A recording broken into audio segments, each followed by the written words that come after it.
Hello दोस्तों, आज हम बात करने जा रहे हैं मॉन्स्टर पार्टी मूवी के बारे में, जो कि बहुत ही इंटरेस्टिंग होने वाली है। तो वीडियो के एंड तक जरूर बने रहिएगा। और अगर आप लोगों को मूवी के एक्सप्लेनेशन पसंद आए तो प्लीज चैनल को सब्सक्राइब करना, वीडियो को लाइक करना, वीडियो को शेयर करना और वीडियो पे कमेंट्स करना बिल्कुल भी मत भूलिएगा। दोस्तों, मूवी की स्टार्टिंग में हम कैस्पर को देखते हैं, जो साइकिल से अपने दोस्त डोज और उसकी गर्लफ्रेंड आयरिस के पास पहुंचता है। फिर वो लोग टूल्स लेकर वहां मौजूद एक घर का लॉक तोड़ने लगते हैं। इस दौरान आयरिस बाहर खड़ी होकर आसपास नजर रख रही होती है, जिससे खतरा होने पर वो अपने दोस्तों को आगाह कर सके। फिर कैस्पर अंदर मौजूद तिजोरी का लॉक खोल लेता है। उसी दौरान वहां पर घर के ओनर आ जाते हैं। ये देखकर आयरिस उन्हें अपनी बातों में फंसाने की कोशिश करती है ताकि उसके दोस्तों को घर से बाहर निकलने का मौका मिल सके, और वो इस चीज में कामयाब भी हो जाते हैं। फिर वो चोरी किए गए पैसों को आपस में बांट लेते हैं, लेकिन कैस्पर कहता है मेरे डैड के उधार लेने की वजह से इतने पैसे मेरे लिए काफी नहीं है। इस पर डोज उसे कहता है कि कल हम फिर से एक नए घर में चोरी कर सकते हैं, लेकिन आयरिस इस चीज के लिए मना करती है और कहती है कि कल मुझे घर में डिनर पार्टी के काम के लिए जाना है। ये सुनकर उसका बॉयफ्रेंड डोज कहता है फिर तो हमें वहीं पर चोरी करनी चाहिए, क्योंकि वो लोग बहुत ज्यादा अमीर हैं। पर आयरिस इस बात के लिए इनकार करती हुई कहती है कि वो लोग बहुत ज्यादा अच्छे हैं, मैं उनके साथ ऐसा नहीं कर सकती। साथ ही उनके पूरे घर में कैमरे लगे हुए हैं, इसलिए ऐसा करना नामुमकिन है। फिर कैस्पर अपने घर पहुंचता है तो उसे अपने डैड वहां पर नहीं मिलते, इसलिए वो एक बार में जाता है और वहां के गार्ड से क्लब के ओनर के बारे में पूछता है। वो गार्ड बताता है कि वो अभी बिजी है, इसलिए तुमसे बात नहीं कर सकते। ये सुनकर कैस्पर उससे कहता है कि मेरे डैड उसके पास हैं, इसलिए मुझे उससे अभी बात करनी है। तो वो गार्ड उसे क्लब के ओनर के पास ले जाता है, जो कैस्पर के डैड को बहुत ही बुरी तरह से पीट रहा था। हालांकि कैस्पर उससे अपने डैड को छोड़ने की रिक्वेस्ट करता है, लेकिन वो कहता है कि मैं तुम्हारे डैड को जब तक नहीं छोड़ूंगा जब तक मुझे मेरा सारा पैसा वापस नहीं मिल जाएगा। फिर वो ओनर उसे 24 घंटे का टाइम देकर कहता है कि अगर 24 घंटे में तुमने मेरा सारा पैसा लाकर मुझे वापस नहीं दिया तो मैं तुम्हारे डैड को मार दूंगा। साथ ही एडवांस पेमेंट के तौर पर वो उसके डैड की एक उंगली को भी काट देता है। इसलिए कैस्पर अपने दोस्तों के पास पहुंचता है और उस जगह पर चोरी करने के लिए उन्हें कन्विंस करने की कोशिश करता है, जहाँ पर आयरिस काम करने के लिए जाने वाली थी। लेकिन आयरिस उससे कहती है कि हमें इस जगह पर चोरी करने के लिए कम से कम एक हफ्ते की प्लानिंग की जरूरत है। जिस पर दोस्त कहता है कि अगर हम पकड़े गए तो वो सारी रिस्पॉन्सिबिलिटी अपने ऊपर ले लेगा।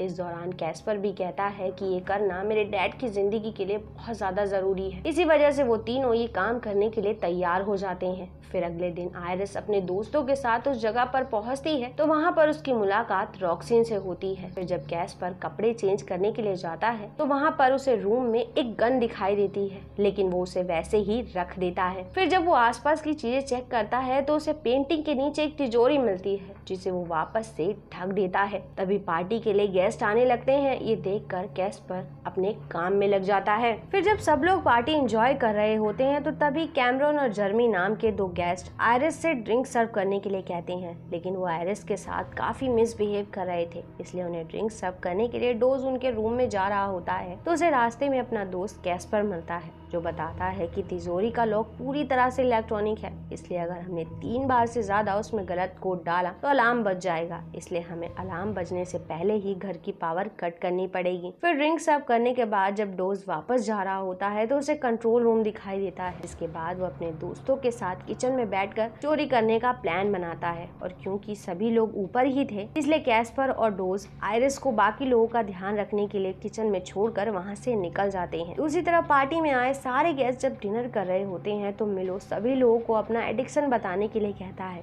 इसलिए सब लोग एक एक करके अपने बारे में बताने लगते हैं। लेकिन ये चीज मिलो की गर्लफ्रेंड बेका को बिल्कुल भी पसंद नहीं आती, इसलिए वो वहाँ से उठकर चली जाती है। नेक्स्ट सीन में हम कैस्पर और डोज को देखते हैं, जो कंट्रोल रूम में पहुंचते हैं तो वहाँ पर कैस्पर को पता चलता है कि अगर वो लोग पावर कट कर देंगे तो 2 मिनट बाद पावर खुद ब खुद ऑन हो जाएगी। इसलिए वो अपने दोस्त डोज से वहीं पर रुककर दोबारा से पावर ऑन होने से पहले ही उसे कट करने के लिए कहता है और खुद लॉकर खोलने के लिए वहाँ से निकल जाता है। इधर जब डोज कंट्रोल रूम में होता है तभी उसे बाहर किसी के होने का एहसास होता है, इसलिए वो चेक करने के लिए बाहर पहुँचता है तो उसे वहाँ पर एलॉयड मिलता है, जो उससे पूछता है कि तुम यहाँ पर क्या कर रहे हो। जिस पर डोज उसके सामने बहाना बनाकर कहता है कि मैं बाथरूम ढूंढ रहा था। ये सुनकर एलॉयड उसे बाथरूम दिखाता है, लेकिन जब डोज बाथरूम का दरवाजा बंद करने लगता है तो एलॉयड बाथरूम के अंदर घुस जाता है और डोज की कुछ समझ बजने से पहले उसके हाथ को पकड़कर बहुत ही बेरहमी से काट देता है, जिसके बाद एलॉयड डोज पर लगातार हमला करके उसे मार देता है। फिर जब डोज पावर ऑफ नहीं कर पाता और कैस्पर की गलत पासवर्ड डालने की वजह से अलार्म बजने के साथ ही पूरा घर लॉक हो जाता है, जिस वजह से पैट्रिक अपने आए हुए गेस्ट को रुकने के लिए कहकर वहाँ से चेक करने के लिए निकल जाता है। हालांकि इस बात से सब लोग बहुत ज्यादा हैरान थे। फिर जब पैट्रिक चेक करता है तो उसे पता चलता है कि कंट्रोल रूम में डेज घुसा हुआ था, जो कि अब एलॉयड के साथ बाथरूम की तरफ गया है। इसलिए वो उसे चेक करने के लिए बाथरूम में जाता है और अपने बेटे को बाहर बुलाता है तो देखता है वो पूरी तरह से खून में भीगा हुआ है, जिस बात से रॉक्सिन उस पर गुस्सा होकर उसे मारने लगती है। साथ ही कहती है कि तुमने मुझसे प्रॉमिस किया था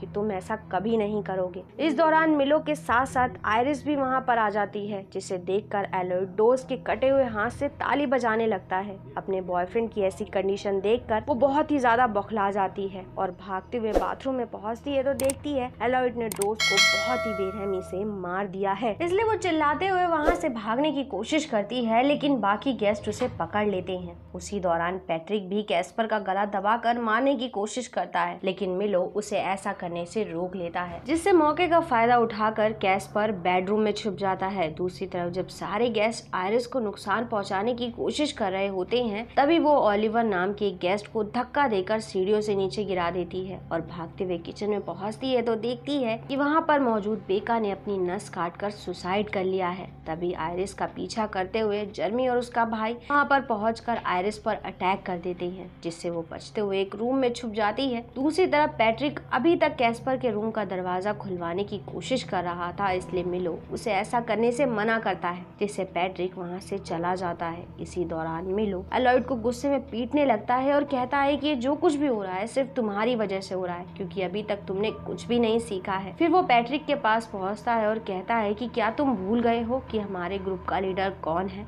जिस पर पैट्रिक कहता है कि ये बच्चे यहाँ से जिंदा नहीं बचने वाले, क्योंकि उन्होंने मेरे घर में घुसने की कोशिश की है। जिस पर मिलो कहता है कि तुम्हें नहीं भूलना चाहिए कि जो तुम लाइफ बिता रहे हो ये मेरी दी हुई है, नहीं तो आज तुम सब जेल में होते। जिसके बाद हम कैस्पर को देखते हैं जो ड्रॉअर में रखी हुई गन निकाल लेता है। उसी समय उसके पास मिलो पहुँचता है और बताता है कि मैं एक ऐसी सोसाइटी चलाता हूँ जो किलर्स को सुधारने का काम करती है। जिसके बाद हम अलेक्सिस को देखते हैं जो रूम के बाहर खड़े कैमरॉन और जर्मी को भगा देती है और फिर आयरिस को बाहर आने के लिए कन्विंस करती है, तो वो इस चीज के लिए तैयार भी हो जाती है। लेकिन जैसे ही अलेक्सिस उसे घर के बाहर निकालने की कोशिश करती है तो उसे वहाँ पर मौजूद जर्मी और उसका भाई देख लेते हैं। दूसरी तरफ कैस्पर गन दिखाकर मिलो के साथ साथ बाकी लोगों को भी बंदी बना लेता है और उन्हें लेकर दरवाजे के पास पहुंचता है तो देखता है कि जर्मी गला दबाकर आयरिस को मारने की कोशिश कर रहा है, इसलिए वो रॉक्सिन को हॉस्टेज बनाकर उसे छोड़ने के लिए कहता है। ये देखकर एलॉयड उस पर अटैक कर देता है। ये सब कुछ देखकर मिलो बहुत ज्यादा परेशान हो जाता है, क्योंकि अब सिचुएशन उसके कंट्रोल से बाहर हो चुकी थी, इसलिए वो जर्मी पर अटैक करके उसे बहुत ही बेरहमी से मार देता है। ये देखकर पैट्रिक बिना कुछ सोचे समझे मिलो को शूट कर देता है, जिससे एलॉयड का भी ध्यान भटक जाता है और इसी मौके का फायदा उठाकर कैस्पर उसे धक्का देकर वहां से भागने लगता है। तो उसे आयरिस और एलेक्सिस मिलती है जो उन्हें बचाने के लिए एक रूम में छुपा देती है।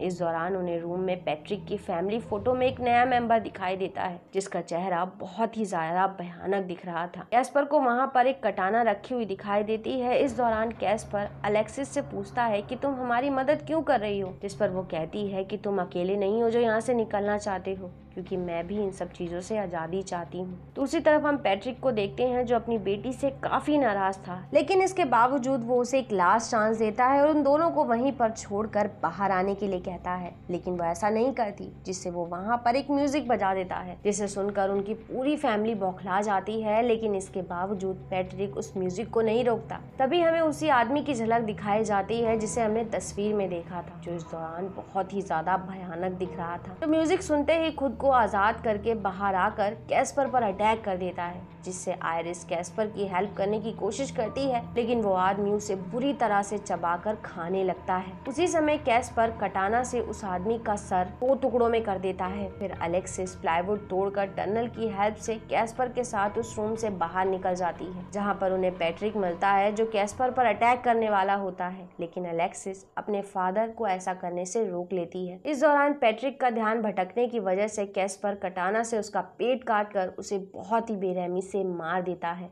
लेकिन जैसे ही वो कैस्पर को लेकर घर से बाहर आती है तभी कैस्पर पर कैमरो चेंसो से अटैक कर देता है। लेकिन इससे पहले कि वो कैस्पर को कोई भी नुकसान पहुंचा पाता, कैस्पर कटाना से उसके पैरों को काट देता है, जिससे चेंसो उसके हाथ से छूटकर उसी को बुरी तरह से लग जाती है। इसी समय कैस्पर का ध्यान भटकने की वजह से एलॉयड उस पर बेसबॉल बैट से अटैक करके उसे बेहोश कर देता है। जब उसे होश आता है तो वो अपने साथ साथ अलेक्सिस को भी बंधा हुआ पाता है। इस दौरान एलॉयड उन्हें चेयर से इस तरह से बांधा हुआ था कि उन दोनों में से अगर कोई भी अपनी रस्सी खोलने की कोशिश करेगा तो दूसरा पानी में डूबकर बुरी तरह से मारा जाएगा। फिर वो उन दोनों को 1 मिनट का टाइम देता है और कहता है कि अगर तुमने एक दूसरे में से किसी को भी नहीं मारा तो मैं तुम दोनों को ही 1 मिनट के बाद मार दूंगा। ये सुनकर एलेक्सिस रस्सी काट देती है, जिससे कैस्पर पानी में गिर जाता है, जिसके बाद एलॉयड एलेक्सिस को भी पानी में गिरा देता है। उसी समय एलॉयड के पास उसकी मॉम एक चाकू लेकर आती है और उसके कुछ समझने से पहले ही उसे मार देती है, जिससे वो भी पूल में गिर जाता है। फिर रॉक्सीन अपनी बेटी और कैस्पर को बचा लेती है। इस दौरान वो कैस्पर से पूछती है कि तुम्हें ये सब कुछ भूलने के लिए कितना पैसा चाहिए, तो वो $1,00,000 और एक कार मांगता है, जिस चीज के लिए वो तैयार हो जाती है। जिसके बाद कैस्पर गाड़ी और पैसे लेकर क्लब की तरफ निकल पड़ता है, लेकिन वहां पहुंचने पर वो कटाना लेकर वहां खड़े गार्ड को मार देता है और फिर क्लब के ओनर की भी बहुत ही बेरहमी से जान ले लेता है। ये देखकर उसके डैड बहुत ज्यादा हैरान थे। इसी के साथ ही मूवी यहाँ खत्म हो जाती है। दोस्तों, उम्मीद करती हूँ आप लोग को इसकी एक्सप्लेनेशन जरूर पसंद आई होगी, और पसंद आई तो प्लीज चैनल को सब्सक्राइब करना, वीडियो को लाइक करना, वीडियो को शेयर करना और वीडियो पे कमेंट्स करना बिल्कुल भी मत भूलेगा। And thanks for coming and watching.